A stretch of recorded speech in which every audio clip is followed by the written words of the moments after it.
टूटे हुए बाप को अपने बेटे की याद तो उसके सांसों में बसी हुई है। पहले अपने बेटे के अर्थी को खंदा दिया और 17-18 दिन बाद अपने पिताजी की भी अर्थी को खंदा दिया। वो लोग भी यही बता रहे थे हमसे कि वो भी इस रिश्ते से बहुत खुश हैं। तो ये ऐसी बात कोई नहीं आई। अगर ऐसी बात आई होती वो बात तभी खत्म कर देते थे बैठ के कि अब ठीक है, नहीं शादी करनी तो कोई बात नहीं। एक चेतन अग्रवाल तो चला गया, बाकी चेतन अग्रवाल को इस समाज से ना जाए, इसलिए अपने बच्चों की तरफ ध्यान दीजिए। पूरे देश और दुनिया में जिस घटना ने सबको सोचने पर मजबूर किया, ऐसा पुणे के केतन अग्रवाल की हत्या का मामला। इस मामले को अब 1 महीना पूरा होता आ रहा है। अभी हमारे साथ केतन के पिता श्री विशाल अग्रवाल बात कर रहे हैं। हम जानेंगे कि क्या ये पूरा रिश्ता तय हुआ, तब से किस तरह से घटना घड़ी और कभी उन्होंने सोचा था कि जो सपने संजोए थे अपने बेटे की शादी को लेकर, वो एक मातम में अभी बदले हैं। तो वो किस भावनाओं को लेकर आज हमारे साथ है, चलिए जानते हैं। विशाल जी, क्या कहेंगे खास करके, अब पूरा 1 महीना हो रहा है, केतन की याद आपको तरसती है? सर, एक टूटे हुए बाप को अपने बेटे की याद तो उसके सांसों में बसी हुई है। तकलीफ तो इतनी है कि इस बच्चे को मैंने 26 साल पाल पोस के बड़ा किया, पढ़ाया लिखाया, अच्छे संस्कार दिए, आज वो मेरे साथ नहीं है। अ, केवल केतन की इस तरह से दर्दनाक जो हत्या है, वो दुख ना था कि साथ में जिसने बड़ा किया, वो अपने पिता, उनकी भी इस हादसे के कारण सदमे में उनकी भी मौत हुई। तो ये जो दुहेरी उनको जो सदमा है, क्या कहते हैं कि कितना बड़ा आपके परिवार को ये अ, सदमा है कि ये एक तरफ बेटा जो आगे के सपने थे और जिन्होंने हमें सपने दिखाए, वो अपने पिता, इनका चले जाना, किस तरह से फैमिली सर्वाइव कर रही है? सर, ये किसी भी आदमी के लिए एक बड़ी दुखद घटना है कि जिसने पहले अपने बेटे के अर्थी को खंदा दिया और 17-18 दिन बाद अपने पिताजी की भी अर्थी को खंदा दिया। इससे बड़ा दुख किसी इंसान के जिंदगी में हो नहीं सकता। आज सरवाइव हम इतने टूट चुका है पूरा परिवार कि हमें अपने आप को संभालना बहुत ही कठिन हो रहा है और बड़ी ही तकलीफ से हम इसमें से गुजर रहे हैं। जब रिश्ता तय हुआ था तो काफी हमने देखा कि काफी वीडियो वायरल है। पूरा पूरा परिवार खुशी से झूम उठा था। परिवार में एक नई उमंग थी। तो ये इस तरह की हत्या के बाद अभी सिया के बारे में और सिया के परिवार के बारे में क्या आपने कुछ पड़ताल की थी कि इस तरह से सिया का है, या कुछ उनकी ओर से भी कहा गया था कि मुझे केतन के साथ शादी नहीं करनी है, रिश्ता न करने की बात फैमिली की ओर से आई थी क्या? क्या परिवार की ओर से आपको रिस्पॉन्स आ रहा था? उसके बारे में थोड़ा बताएं। सर, उनके तरफ से ऐसा हमारे पास कभी नहीं आया कि उनको शादी नहीं करने की थी या कोई भी रिस्पॉन्स नहीं आया। वो लोग भी यही बता रहे थे हमके कि वो भी इस रिश्ते से बहुत खुश हैं। तो ये ऐसी बात कोई नहीं आई। अगर ऐसी बात आई होती तो बात तभी खत्म कर देते थे बैठ के कि अब ठीक है, नहीं शादी करनी तो कोई बात नहीं।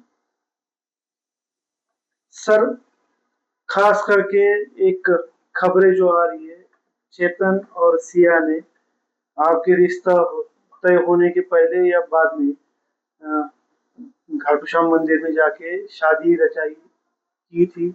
इस तरह की खबर आपको कब पता चली और आप किस तरह से इसको देख रहे थे? उसके बारे में थोड़ा। सर, मुझे भी मीडिया से ही पता चली है, बाकी मुझे उसके बारे में कुछ भी पता नहीं है। जो मुझे मीडिया से टीवी में दिखा है, जो सुना है, उतना ही पता है। क्या कभी किसी रिश्तेदार या जो समाज के लोग हैं उनकी ओर से सिया की जो आदतें थी, उसका पार्टियों में जाना, शराब पीना और बाकी जो सिया के बारे में अभी खुलासे हो रहे हैं वीडियो के द्वारा, ऐसे कभी आपने सुने थे? और क्या कहेंगे खास करके जो परिजन अपने बेटियों की और बेटों की शादी करना चाहते हैं, उनके लिए आपको क्या संदेश रहेगा? दो बातों पे आप बताइए।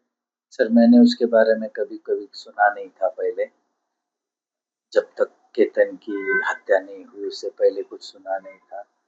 रही बात लड़की के बारे में, तो हमारे को नरेंद्र जगन्नाथ मित्तल और रेणु नरेंद्र मित्तल, इन दोनों ने हमें पूरा भरोसा और गारंटी दी थी कि इस लड़की बहुत अच्छी है, सब कुछ है, पढ़ी लिखी है, अच्छी संस्कारी है और इसकी पूरी जवाबदारी हम लेते हैं। तुम ऐसा सोचो कि ये लड़की हमारी ही है। तो उनके भरोसे पे हमने ये रिश्ता किया था। अभी मैं सारे समाज को सिर्फ इतना ही कहना चाहूँगा कि एक केतन अग्रवाल तो चला गया,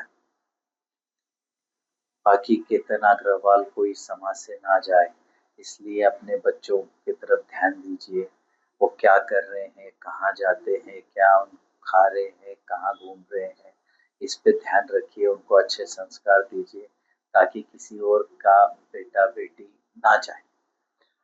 आप विशाल जी ये बताइए कि आपकी ओर से आप मुख्यमंत्री देवेंद्र फडणवीस से मिले, उनको फास्ट ट्रैक का आपने आग्रह किया।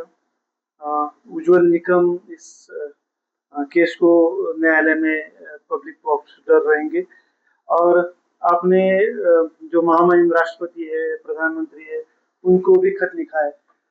तो क्या आपकी आगे की इच्छा रहेगी जो इस घटना के बाद लोगों में एक सबक दे कि ऐसी फिर केतन की किसी को जान न जाए, इसके लिए आप क्या कहेंगे? सबसे पहले मैं माननीय मुख्यमंत्री जी का शुक्रिया अदा करूंगा कि मैं उनके पास जब अपील लेके गया कि इस केस को फास्ट ट्रैक में चलाया जाए और मुझे स्पेशल पीपी के तौर पे श्री उज्जवल निकम जी दिए जाए। उन्होंने मेरी जो भी कामनाएं थी या जो मांग थी उनको ताबड़तोड़ उन्होंने मान लिया। उन्होंने उसके ऊपर लिख के दिया कि इसके ऊपर फास्ट ट्रैक में चलाया जाए और श्री निकम जी भी उनके ऊपर उन्होंने ऑल आउट मतलब उनको केस लेने के लिए कन्विंस कर लिया। उनका मैं बहुत बहुत आभार मानता हूँ। दूसरा, मैं न्याय व्यवस्था और सभी से दरख्वास्त करूंगा कि इन आरोपियों को इतनी कड़ी से कड़ी सजा हो, अगर फांसी से बड़ी कोई सजा हो तो वो दी जाए ताकि सबको ये सीख मिले कि किसी भी रीजन से किसी के बच्चे की हत्या नहीं करनी चाहिए। हाँ, ये थे विशाल अग्रवाल, केतन के पिता, जो पूरा देश और दुनिया जिस हत्या के कारण आहत है। हम भी इनके इस पूरे दुर्घटना और जो उनके साथ हुआ उसमें भी हम उनके साथ है। सर, आगे आप किस तरह से, आपकी बेटी भी इस मामले में लड़ाई करने के लिए आ रही है, उसके बारे में क्या कहेंगे? मेरी बेटी ने भी एक प्रण लिया है और श्री दगड़ूशेठ गणपति के ऊपर वो नमस्ते बोल रही है कि उसके भाई केतन को जल्द से जल्द इंसाफ मिले और आरोपियों को सजा मिले। इस बात का वो नमस्ते दे रही ये एक केतन के पिता विशाल अग्रवाल, जिन्होंने अपनी बात पूरे समाज और शासन को एक उन्होंने अपील की है कि ऐसा केतन की फिर किसी केतन की इस तरह की दर्दनाक हत्या न हो। पुणे से रुकमंगत पोद्दार।